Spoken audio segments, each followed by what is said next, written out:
Bom dia, boa tarde, né? Estamos na hora do almoço aqui.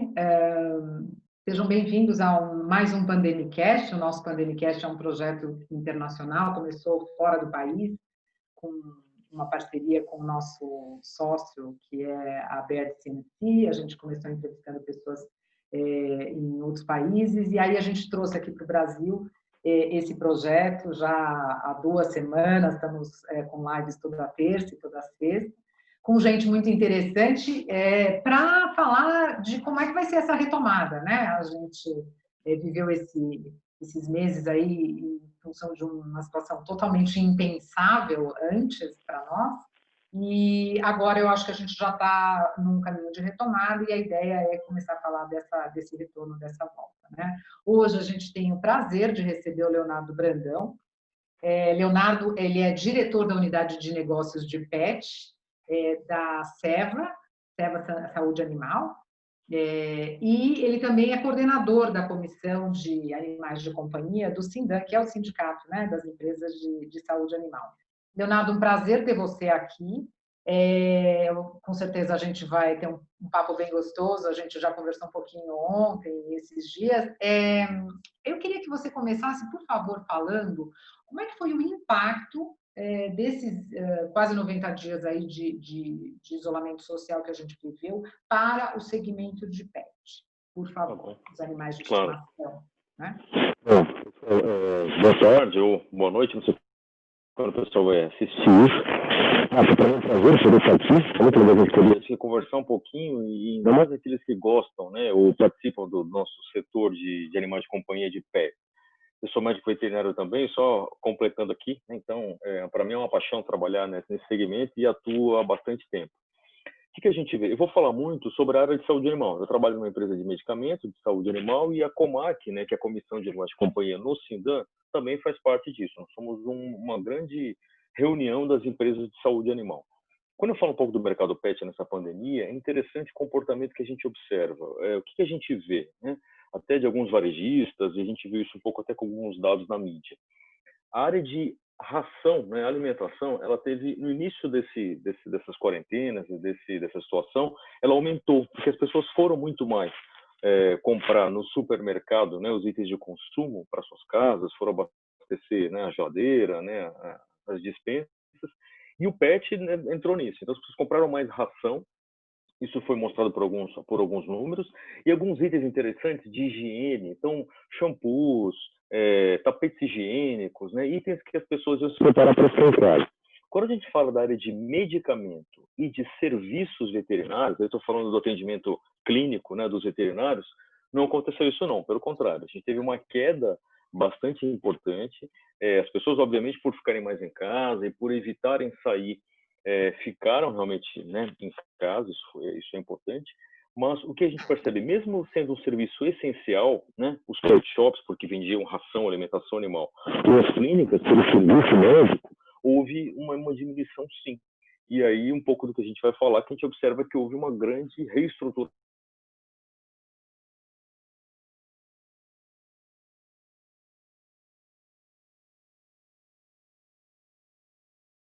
família, e faça parte cada vez mais do nosso lar, da sociedade.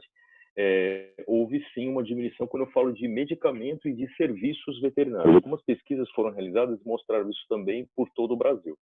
Eu queria que você comentasse um pouco quais foram os principais desafios, por favor,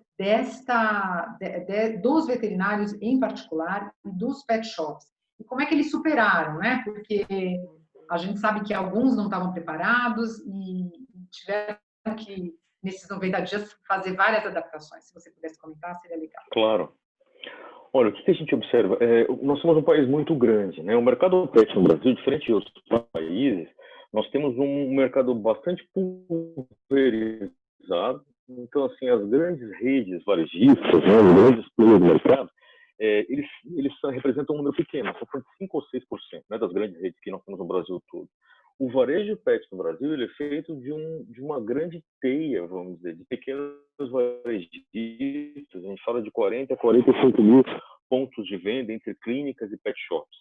Então, sim, a gente percebe que sentiu, obviamente, isso foi muito variável, Marta, de algumas partes do Brasil, então algumas áreas isso foi mais pronunciado, a gente teve algumas pesquisas que nós fizemos na Comac, houve outras pesquisas que eu vi também, do pessoal da Associação Brasileira de Hospitais Veterinários e outras entidades de classe, que mostram que para o serviço veterinário, ou para o serviço de banho-tosa, ou mesmo para os pet houve uma queda de demanda que ela variou de 30% em algumas regiões, algumas até um pouco menos, e a gente teve pessoas que falaram de quedas de faturamento de até na ordem de 60%. Eu estou falando mais naquele início do processo, talvez em março e abril. O que a gente observou, na verdade? Como indústria, eu posso falar um pouco o que a gente fez. Obviamente que assim, nós temos muitas pessoas que trabalham no campo, tanto a área comercial quanto as pessoas da área técnica, que visitam um veterinário, que visitam uma loja, um pet shop. E todo mundo teve que se adaptar, né? Então, o teletrabalho e o home office virou a nova realidade, então todo mundo se adaptou a como atender, né? Como fazer uma visita técnica para um veterinário, para um pet shop. Isso houve uma grande adaptação. E a gente viu muito que o varejo, de modo geral, ele sentiu e ele teve que se adaptar. Então, algumas coisas que antigamente nós não tínhamos. A gente fala do serviço de vendas, né, online, o e-commerce. O e-commerce no Brasil, não só no mercado pet, mas no varejo como um todo, ele é pequeno, né? Ele é tímido por uma série de razões, né? A gente, como brasileiro, gosta de ir a uma loja, gosta de ter o contato com o produto. O serviço pet, ele é muito associado com um apoio técnico. Eu quero dizer assim, se você vai numa loja, num pet shop, você vai perguntar, você vai se informar. Então, depende-se muito dessa interação. Então, o que acontece? A gente viu que o e-commerce, obviamente, acelerou muito em várias áreas. As teleentregas, então muitas clínicas, muitos pet shops começaram a fazer entregas também, algo que a gente observa que houve uma grande mudança. Então, talvez para resumir um pouco do painel, Marta, o que eu vejo? Os pet shops e as clínicas, eles tiveram que se adaptar, trabalhar mais com banco de dados, né? Informar os seus clientes, olha, estou aberto, estou trabalhando, com quais condições de saúde, aqui é seguro, nós temos medidas profiláticas para manutenção, que inclusive foram medidas que o Conselho Federal de Medicina Veterinária trouxe para o mercado para trazer mais segurança. Então a gente sente que todo mundo teve que se adaptar nesse cenário e eu sou bastante otimista. Eu acredito que muito do que foi implementado, que teve ações muito interessantes, elas devem persistir. Eu acho que passar por tudo que nós ainda estamos passando, né? E não melhorar, não ser algo a mais, a gente perceber que é melhor do que isso, vai ser um desperdício. Eu acho que muita coisa boa que foi implementada, a tendência é que isso se mantenha. Léo, o pessoal está me dando um toque pedindo para você não se aproximar tanto do microfone, porque acho que dá uma distorcida no som. Tá bom, pode deixar. A gente conversou um pouco sobre essa profissionalização na relação dos próprios pet shops com os seus clientes, né? Ou seja, que eles passaram realmente a se profissionalizar e a manter esse vínculo. Isso é um ganho que vai ficar, né? Como Sim. Você comentou, né? Isso é um aprendizado para sempre, né? Muda um pouco a relação desses pet shops e dos veterinários com os seus clientes, consumidores, enfim, né? Em relação aos veterinários, já está tendo uma retomada? Eles já estão voltando? Porque eu sei, por exemplo, que os pet shops tiveram que adotar, principalmente aqueles que dão banho, tosa, tal, tiveram que se adaptar, como você mencionou. Mas e os veterinários que atendem, por exemplo, em clínicas e que não estão ligados necessariamente aos serviços de pet shop? Os veterinários, eles nunca pararam, Marta, porque o atendimento veterinário foi considerado essencial, né? Porque é um atendimento de saúde. Então, as clínicas não pararam, o movimento diminuiu porque as pessoas começaram a visitar menos as clínicas, obviamente por diminuição da circulação. Mas, então, esses veterinários que mantiveram a sua atividade, mantiveram o seu trabalho, o que a gente percebe é que eles tiveram que se esforçar para avisar o cliente, o consumidor, de que ele estava funcionando e que ele estava com medidas de segurança. Então, não houve uma parada, né? Houve sim uma diminuição do volume de atendimento das clínicas. Eu conheço vários hospitais veterinários que trabalham com internação, que trabalham com procedimentos muito delicados. E aí, obviamente, houve uma diminuição desse serviço, mas eles todos continuam. E o que a gente observa agora, com diferentes áreas do Brasil com uma retomada, áreas estão mais seguras, que as pessoas, então, estão começando a aumentar o fluxo de visita, tanto no pet shop quanto na clínica veterinária. Esse é um fato. Tá, ótimo. E agora, quer dizer, a gente está já nesse momento mesmo que você estava comentando, é um momento de retomada. como é que vai ser isso? Quer dizer, vai ter perda? Como é que esse segmento vai fechar o ano? Né? Enfim, como que vai ser essa volta e que medidas que esses pet shops, os veterinários e a própria serva estão tomando nesta retomada, né? Marta, eu acho assim, o mercado pet é um mercado super pungente, é um mercado muito forte no Brasil e nós temos crescimentos históricos muito importantes. No mercado pet, nos últimos 10 anos, ele tem um crescimento médio de 2 dígitos, 13%, 14% ano após ano. É um mercado que tem muito para crescer, por mais que o mercado que cresça muito, eu sempre falo isso, ele ainda tem uma base relativamente baixa, né, ou pequena. Nós temos muito para aumentar o nível de atendimento clínico para os nossos cães, para os nossos gatos. O número de animais que recebem tratamento médico anual ou que vão numa clínica ainda é pequeno, tem bastante coisa para crescer. Eu acho sim que nós vamos terminar o ano em crescimento, talvez um crescimento, tudo vai depender do segundo semestre, e a grande verdade, bom, hoje nós estamos aqui no dia 16 de junho, acabamos de falar de uma certa retomada. Obviamente que existe uma preocupação de uma segunda onda da doença, né? Se essa reabertura não for cuidadosa, nós temos sim um risco real que algumas áreas tenham que retroceder um pouco. Então, o segundo semestre, ele vai depender muito de como que nós vamos ter a evolução da recuperação do mercado. O que eu vejo, né? Eu vou falar um pouco na Seva, que é a empresa que eu trabalho. O que nós estamos trabalhando muito fortemente são em planos de retomada. Então, nós fizemos muito, eu acho que nesse período de quarentena, todo mundo quer entender o seu cliente, né? Então, o clínico que sabe que o proprietário não está vindo mais à clínica porque está receoso, porque está com medo, ou porque não sabe que algumas atividades simples de atendimento básico estão acontecendo, ou aquele pet shop que não tinha uma base de dados e não conseguiu chamar o seu cliente, né, para vir fazer algum serviço. Então, o que nós estamos fazendo? Trabalhos customizados. Então, nós estamos oferecendo aos nossos clientes um plano de retomada dos negócios. Como é que esse plano se faz? Se faz entendendo um pouco a base de dados desse cliente, quem são os clientes que ele tem, como é que ele se comunica com os clientes dele. Então, o que nós temos feito muito é ajudar o varejo, pet shops e clínicas veterinárias, a poder otimizar. Basicamente como? Resumindo um pouco, acho que é a digitalização. O que eu sinto, Marta? O mercado pet, de uma certa forma, ele é um pouco tradicional. Existe uma digitalização nossa, das pessoas, que talvez não estava sendo muito bem capturada por esse segmento. Então, o que a gente observa? Que muitas clínicas e pet shops até tiveram aumento de faturamento. O que eles fizeram? Eles se adaptaram. Eles tinham um banco de dados atualizado, eles tinham como se comunicar com o seu cliente, eles tinham serviços de leve trás, de atendimento clínico diferenciado. Eles entenderam como pegar essa onda de digitalização, de serviço e surfar nela. Então, eu acredito que nesse momento essa retomada vai acontecer. Tudo depende, então, voltando um pouco da velocidade, obviamente, do varejo, do volume das pessoas, mas seguramente aqueles que puderem trabalhar com os dados dos clientes para capturar e entender qual é a necessidade, né, do seu cliente, tanto da loja quanto da clínica, vão retornar melhor desse período. Entendi. A gente ouviu algumas coisas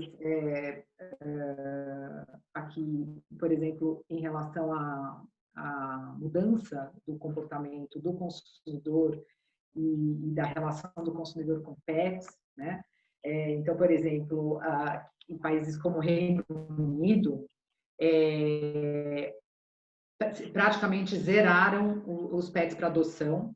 E eu cheguei a ver uma matéria aqui no Brasil, dizendo que aqui no Brasil foi o contrário, né? Que, lamentavelmente, né, mais pets foram abandonados. Que informação você tem sobre isso, Leonardo? O que você pode dividir com a gente em relação a essa informação? Assim, a relação das pessoas aqui no Brasil com os pets mudou, foi afetada pelo coronavírus? E eu queria lembrar, a gente está com 32 pessoas entre aqui e o YouTube. Então, quem quiser mandar perguntas, enfim, né, para o Leonardo ir respondendo, pode ir mandando, que a gente vai continuar mais um pouquinho a nossa conversa aqui. Então, assim, se você puder comentar essa questão da mudança de comportamento, se é que houve, na relação com o pet. Marta, isso é super interessante, né? Porque o que eu vejo? Eu não encontrei ainda dados consolidados. Como você também, eu vi na mídia informações de que algumas áreas houve até ou abandono aumentado, ou até uma diminuição, né, da adoção, mas vi outras áreas do Brasil que mostraram que houve um aumento de adoção. Então, eu acho que também não foi uma coisa muito uniforme. Espero que a gente tenha tido mais adoção, porque as pessoas ficaram mais em casa. Eu, particularmente, conheço pessoas que acabaram adotando nesse período porque solucionou-se aquele problema, né? Ah, eu não estou em casa, eu não cuido, ou o filhotinho precisa de uma atenção maior no início para educar. Então, a pessoa aproveitou esse momento para falar, olha, minha terapia vai ser cuidar do pet. Então, eu espero que isso aconteça mais e a gente possa ter isso mais à frente. O que eu posso falar que eu acho que é interessante em relação ao comportamento, que eu espero que isso seja uma coisa que fique para frente. A gente está mais em casa, né? É um relato que eu ouço de muitas pessoas, né? O que eu vou comentar, e eu estou vivendo isso aqui na minha casa, de ter uma gata e como que eu estou aprendendo a conviver no dia a dia. A gente conhecia pouco os nossos pets. A relação próxima, né, que a gente tem, o pet ele é extremamente inteligente. Ele conhece todo o ciclo da casa. Ele sabe que horas da manhã, né, eu já estou sentado no computador, então ela tem alguns momentos do dia, eu sei a hora que ela cochila, eu nunca tinha visto a hora que ela vai dormir, eu sei um período da tarde que ela está dormindo. Isso acontece com eles, não sei se vocês repararam, gente, mas é muito comum a gente senta para comer, eles vêm ou ali perto da mesa com a gente, ou eles vão procurar a comida dele no mesmo momento que você está comendo. Tem uma série de coisas do nosso ciclo circadiano que eles também têm. Eu quero dizer o seguinte, isso com certeza influenciou muitas pessoas que nesse momento eu já vi gente falando, nossa, eu vou ter que procurar por brinquedos, né, educativos para o meu pet. Puxa, eu descobri que ele, tadinho, precisa de um companheiro porque ele fica muito sozinho, ele tem tédio. Isso tudo acontece. Então, a gente acredita que essas pessoas, nesse momento, estão percebendo algumas necessidades de comportamento, de brincar, de saúde, né? De levar o pet para o veterinário, que talvez antes a gente não tinha esse estalo.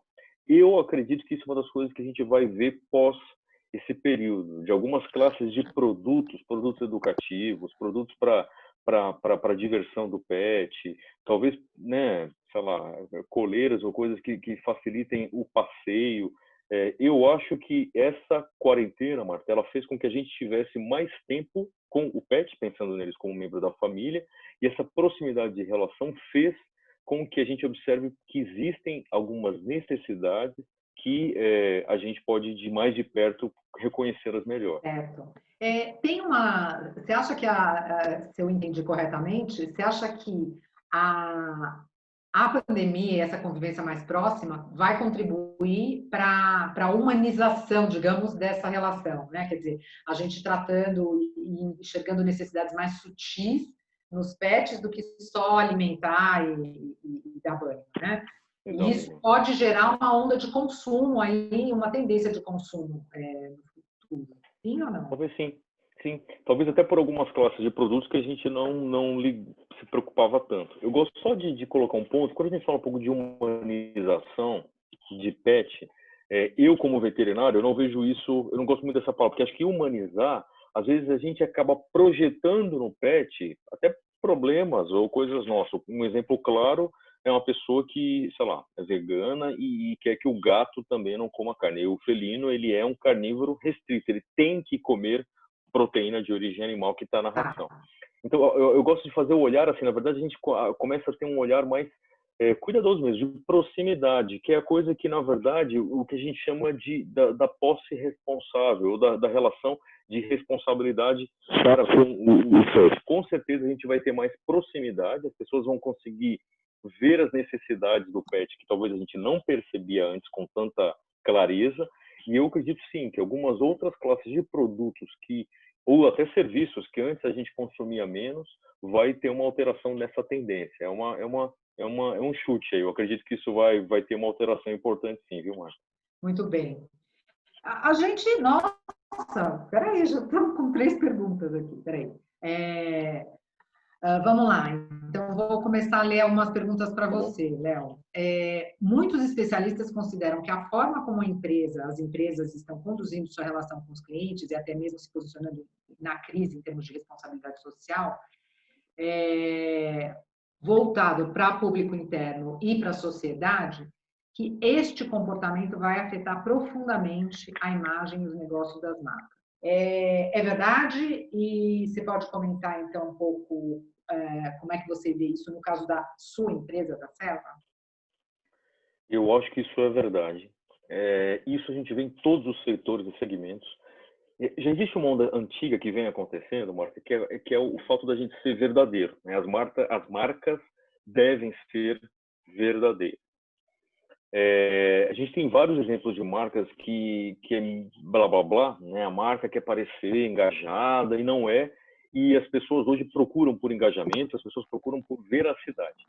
Eu vejo que as empresas que verdadeiramente, durante esse período, se preocuparam, a gente teve ações belíssimas de várias empresas na saúde animal e de outras empresas. Eu conheço empresas de saúde animal que doaram produtos, que fizeram ações super bacanas com ONGs, se preocupando nesse momento, até como você falou, de animais que ficaram até mais desabastecidos ou que diminuíram até essa parte de adoção. A empresa que eu trabalho, a Serva, a gente também fez isso, e a gente já fazia antes, mas esse foi um momento, acho que todo se aproximou. Eu acredito que as marcas que verdadeiramente, né, fizeram isso e mantiverem isso para frente, vão criar uma relação com o seu consumidor que é super importante. Então, aqui eu acho que a verdade da marca, ela com certeza pode ser um fator importante. Novamente, tem que ser verdadeiro, né? A marca não pode fazer aquilo nesse período, se apropriar dessa situação. Ela tem que manter isso para frente. Eu acredito que sim, que vai ser um fator muito interessante que a gente deve ver para frente. Muito bem. Temos uma pergunta de uma colaboradora da Serva, Regiane Almeida. A Regiane gostaria de saber quais são as expectativas, suas expectativas, Leonardo, para a retomada dos negócios. Tá? Não, como eu comentei, o que a gente vê muito é que assim, o negócio pet é um varejo. Como todo varejo, ele depende muito das pessoas irem às lojas, aos pet shops. De modo geral, o varejo sentiu muito porque as pessoas ficaram em casa e tinham medo, obviamente, e nem podiam estar tendo acesso. A gente observa assim que haverá uma retomada gradativa na velocidade que houver abertura dos mercados. Então, eu volto a repetir, se a gente tiver algum retrocesso em relação às quarentenas, isso está acontecendo agora nessa semana, dia 16/6, existem algumas áreas do sul do país, até aqui no interior de São Paulo, eu estou aqui em Campinas, que voltaram lá para a bandeira vermelha e estão tendo que recuar um pouco em relação à movimentação das pessoas.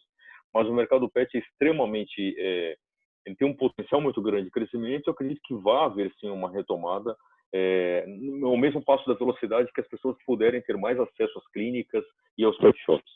Legal, muito bem. Eu tenho mais uma pergunta aqui. O mercado brasileiro, proporcionalmente a outros mercados, embora o Brasil tenha uma grande população de pets, ele é pequeno, né? Proporcionalmente à sua população, ele poderia ser maior. Quais são as causas que podem fazer com que esse mercado acelere o crescimento? Né? O que impede esse mercado de crescer? Que eu acho que é o que eu estou perguntando. Muito legal. O mercado pet brasileiro, pet eu vou falar mais de cão e gato, né? Tem algumas categorias que entram também, os passarinhos, iguanas, né? E outros animais que são pet, né? O cavalo, para muitas pessoas, ele é pet. A população de cães e gatos no Brasil, ele é bem alto, né? Até per capita. Então, se a gente considerar o número de cães, o último censo que nós temos, que foi a PNS, a Pesquisa Nacional de Saúde, do IBGE em 2013, traz número de 55 milhões de cães, então já se passaram 7 anos aí, então a gente sabe que essa população de cães já deve estar seguramente acima de 60 milhões. A população de gato, lá atrás, em 2013, a gente falava de 24, 25 milhões de gatos. Seguramente ela cresce mais rápido. Então, assim, em número de pets, nós temos um bom número de pets. O que nós temos no Brasil ainda é um nível muito pequeno de, vamos dizer, cuidados com os pets. Quando a gente fala de pet food, é diferente. É muito comum as pessoas darem ração industrializada pela comodidade e por preço, né? Você tem preços bastante acessíveis para várias porções da população brasileira, então as pessoas dão muita ração, comida industrializada. Quando a gente fala de ração, é uma coisa. Quando eu falo de vacina para raiva, por exemplo, a gente tem um altíssimo número de animais vacinados contra a raiva porque é uma vacina pública, né? O governo oferece. Quando a gente fala de outros segmentos de medicamentos, produtos para pulgas e carrapatos, as vacinas específicas que a gente recebe no veterinário, né, ou numa loja para raiva, para sinomose, para parvovirose, nós temos um baixo número de animais medicalizados. Isso é um marcador interessante. Então, só para você ter uma ideia, acredita-se que no Brasil, 44% das famílias possuam cães. Em gatos, isso é menos, 35%, se eu não me engano. Isso é um número muito parecido com os Estados Unidos, entre a penetração do pet no lar. Só que o consumo dos pets aqui no Brasil, ele é muito menor. 75% praticamente da pizza é ração. E medicamento é de cerca de 10% do consumo total do mercado pet. A gente tem muito para crescer em relação a levar os animais no veterinário, a cuidados, né? Então, quando a gente fala de coisas ainda mais, vamos dizer, evoluídas, entre aspas, né? Você tem um animal cardiopata, se você tem um animal que você quer fazer prevenção para câncer de mama, se você tem um animal diabético, um animal com câncer, um animal com problema de dentários, tem uma série de cuidados médicos e nós temos um número muito grande de faculdades no Brasil com grandes especialistas. Hoje no mercado pet a gente tem especialista endocrinologistas, cirurgiões, oftalmologistas, tudo que a gente tem de especialidades humanas, nós temos na especialidade médica veterinária pet.